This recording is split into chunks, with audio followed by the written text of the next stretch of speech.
কে রে কোনে যাবি ডিসাইড কর। তুই ডিসাইড কর, তুই সবসময় আগে আগে ডিসাইড করস কোন যাবি, তুই বল। এ আশিক তুই বল কোনে যাবি। এই খারা আমার একটা লোক আসবো তো আহুনের পরে ডিসাইড করি কই যাবো না যাবো। 5 মিনিট খারা আসতেছে।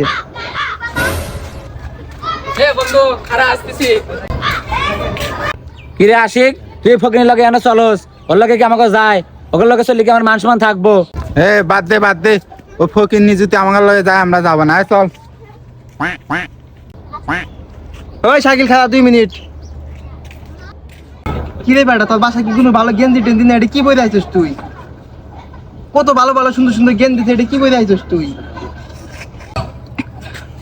আরে বন্ধু জানোসই তো আমি গরিব মানুষ, একটা গেঞ্জি নতুন আছে, ওটা আম্মা ধুয়ে দিছে, ঈদের ভিতরে পরবো। এক কথায় ও গেলে আমরা যাবো না। হ্যাঁ, ও গেলে আমরা যাবো না। হ্যাঁ। বন্ধু তুই ওগুলো লাগে জাগা, আমি ভাই গরিব টরিব মানুষ, জামা কাপড় ভালো না ভাই, তোরা জাগা, আমি ভাই গরিব মানুষ, তোকে আমার লগে গেলি পারে তোকে মান সম্মান থাকবো না, জাগা আমি জায়গা বাসায় যাই। তুই যা কইলাম কে বুঝলো কি? আর তোরা বেটা 2-4 টাকা আমার মানুষের ছোট করে দেখোস।